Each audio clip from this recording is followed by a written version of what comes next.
आप सभी को नमस्कार। ताल ठोक के मुद्दे के साथ लोकेश कुमार सिंह बेवाक बातों से। आज का मुद्दा ये है कि देश के अर्धसैनिक बल के जवान लगातार ऑपरेशन कर रहे हैं। उनको ओपीएस कब मिलेगा?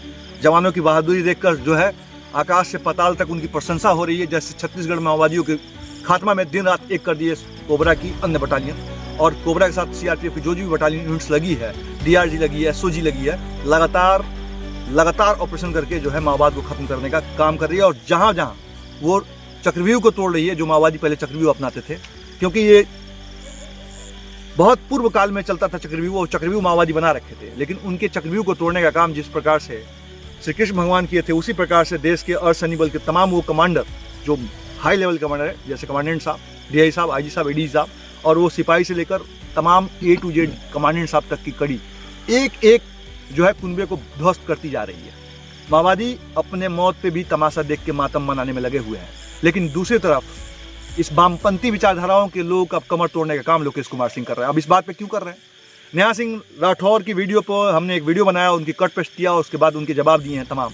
कुछ वामपंथी विचारधारा के दोहरे राजनीतिक चरित्र के लोगों ने सवाल खड़ा कर दिया कि नेहा सिंह राठौर के जवाब क्यों दिया आप? ये सवाल उन्होंने ये खड़ा किया, क्या आप सरकार के आदमी हैं या पार्टी के आदमी हैं? फिर किसी ने कहा कि एजेंट है, बीजेपी का एजेंट है, बहुत अच्छी बात है। वहीं आदमी कहा जो देश का अर्धसैनिक बल का जवान एक सिपाही है, उसने ठोक के कमेंट किया मेरे पे, बहुत अच्छी बात है। और फिर कहा कि ओपीएस गया कहाँ?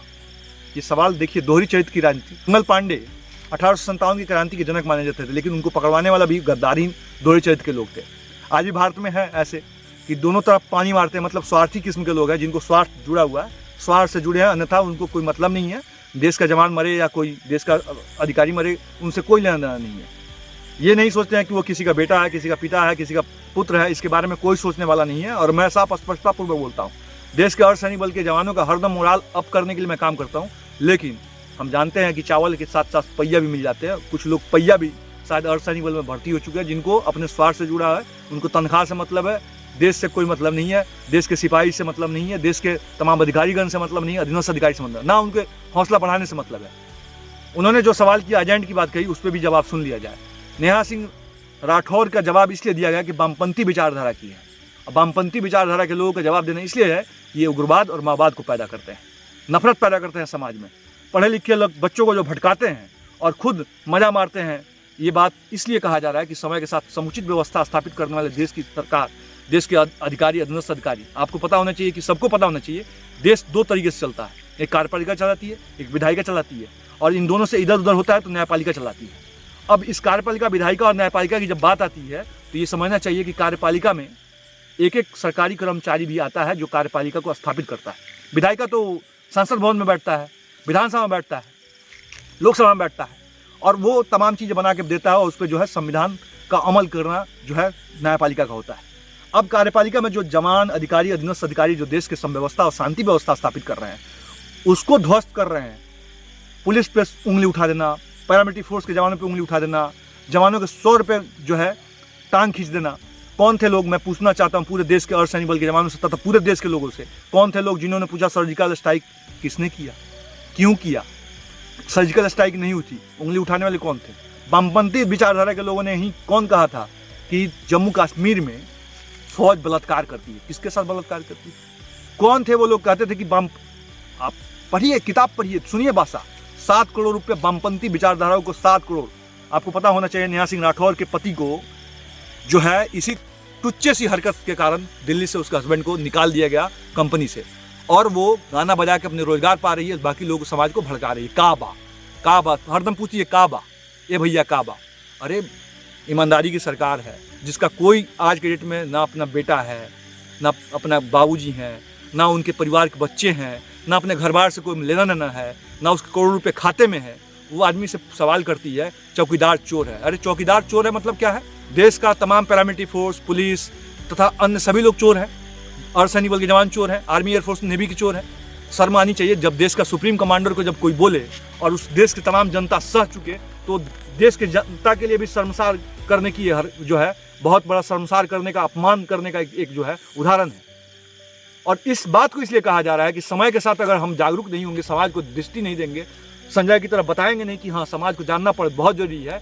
हाँ, आप जानते हैं कि आपको तमाम चीज़ें चाहिए, फैसिलिटी चाहिए, कोई बात नहीं है, फैसिलिटी के दो रास्ते होते हैं। अर्धसैनिक बल के जवान जो हैं वो तो सब जानते हैं। हम न्यायपालिका में लड़ाई लड़ रहे हैं, हाई कोर्ट से केस जीत के आए, 4 साल लगा था केस जीतने में, जीत के आगे सरकार 20 वीक बाद हुई, कोई बात नहीं।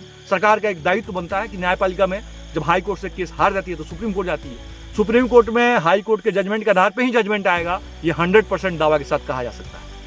ओपीएस अर्धसैनिक बल पर लागू हो रहा है तो हो रहा है, इसमें कोई दो राय नहीं है।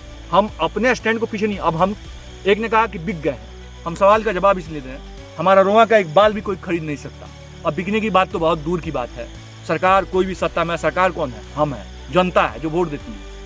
वो पैरामिलिट्री फोर्स का जवान है जो वोट देती है, वो आर्मी एयरफोर्स का जवान है जो वोट देता है, जो उसके तमाम परिवार हैं वो वोट देता है, जो देश का एक एक नागरिक है वो सरकार है।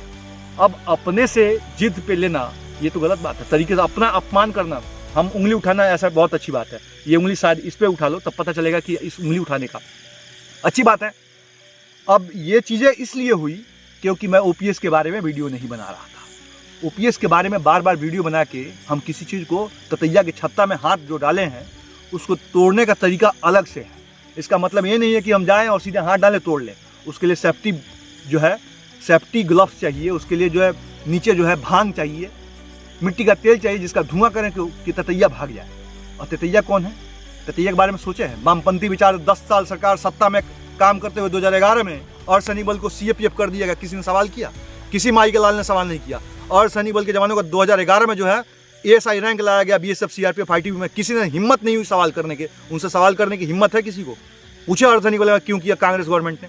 ये सवाल पूछे कांग्रेस गवर्नमेंट 2004 में जब सत्ता में आई तो क्यों नहीं पूछी कि हाँ तुमने ओपीएस जो है, और उसमें लिखा है गजट में कि ओपीएस जो है अर्धसैनिक बल पे छोड़ के एनपीएस सब पे लागू होगा, ओपीएस अर्धसैनिक बल पे लागू होगा। गजट में लिखा है एनपीएस में कि इस देश के सशस्त्र बल पे एनपीएस लागू नहीं होता है। क्यों लागू किया गया? कौन सरकार के सत्ता में था उस समय? क्या मोदी जी थे? ये सवाल मैं करता हूँ उन लोगों से जो बार बार ये सवाल करते हैं। अरे सरकार हमारी है, प्रधानमंत्री हमारे हैं, हमारे अमित शाह जी हैं, हम सवाल कर रहे हैं। और हम सवाल उनसे नहीं करते हैं, सवाल उनसे करते हैं जो झूठी तमाम फरेब करके देश के अर्धसैनिक बल पर थोपने का काम किया। दंतेवाड़ा कांड हुआ तो क्या हुआ? किसके घर में कौन गया था? आज हमारा देश का जवान शहीद हो रहा है तो उसके लिए लगातार जो है तमाम चीज़ें विभाग कर रही है। कौन कर रहा है? कार्यपालिका कर रही है। किसके आदेश पे कर रही है? न्याय कार्यपालिका के जो है सुप्रीम कमांडर के कहने पे कर रही है। और आज जो गढ़चौली में, दंतेवाड़ा में, बिरजापुर में, नारायणगंज गांव में चल रहा है, मैं कहता हूँ 2025 में ही माओवाद को उखाड़ के फेंक दिया जाएगा। हर जगह जितने माओवाद, उसका स्ट्रेटेजी ये है जहाँ जहाँ माओवाद का गढ़ था वहाँ सभी बटालियन को स्थापित करना और वहाँ जो है तमाम डिप्लॉयमेंट करते जाना और आगे जो है इनकी चक्रव्यूह को तोड़ते हुए भस्म कर देना। रही बात वामपंथियों की, तो वामपंथियों को तो टांग ढके हम चीरने का काम करेंगे। और टांग ढके चीर के इसलिए बताएंगे दुनिया को कि इनके मिर्ची डालना है कि हरदम परपराता रहे। कभी देश के उन जवानों के, सूरवीरों के, पुलिस के, तमाम देश के कर्मचारी के, देश के जो है गजटेड पद पर बैठे हुए लोगों के ऊपर ये उंगली ना उठाए। क्योंकि इसको सुनने बाद कुछ वामपंथियों को बड़ा मजा आता है। यही सुनने का विचार जो है बना था, कब बना था? यही विचार जब बना था जब भारत के उस समय जब टुकड़े हुए थे, जब पाकिस्तान बना था। भारत का वो दर्द जब है अफगानिस्तान बना था, वो श्रीलंका बना था। भारत का टुकड़ा किसने किया? ऐसे वामपंथी विचारधाराओं के लोगों ने किया। वही वामपंथी की विचारधाराओं ने अभी बांग्लादेश जो है, बांग्लादेश में जो हो रहा है, बांग्लादेश किसका हिस्सा था? भारत का। और आज हम उसकी संधि की बात कर रहे हैं। किसने तोड़ा? ये तमाम चीज़ सोचने की जरूरत है। बाकी अपने बात पे ध्यान दें और अपने काम पे ध्यान दें, बहुत बेहतर रहेगा।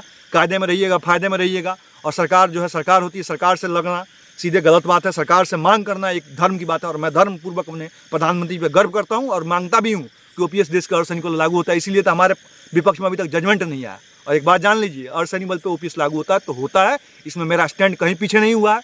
लेकिन मैं फिर बताता हूँ, दोहरे चरित्र के लोगों को अपने में सुधार कर लें। ये बाल तक बिकेगा नहीं, किसी माई का लाल नहीं। आपको पता होना चाहिए जब हाई कोर्ट से जजमेंट आया उसके बाद कितनी हमको झेलना पड़ा है। हम तो स्ट्रेस झेलते झेलते यहाँ पहुँचे। हम मुझे तनाव तो हंसते रहते हैं, निकाल लेते। लेकिन मैं कभी किसी का अपमान नहीं करता। लेकिन जो अगर गलत तरीके से बोलेगा तो हम छोड़ेंगे भी नहीं।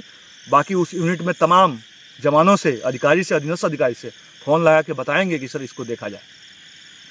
हमारा रुआ न बिका था न बिकेगा। मैं आज भी स्टैंड पर क्लियर हूँ, आगे भी रहूँगा। मेरे अर्धसैनिक बल के जवान हैं, उन पर ओपीएस लागू होता है तो होता है। उन पर आर्मर्ड फोर्स इंडियन का एक्ट लागू होता है तो होता है। उनको तमाम फैसिलिटी मिलेगी। धीरे धीरे सबकी कार्रवाई किया जाएगा। बाकी वीडियो को देख रहे हैं तो चैनल को सब्सक्राइब करें।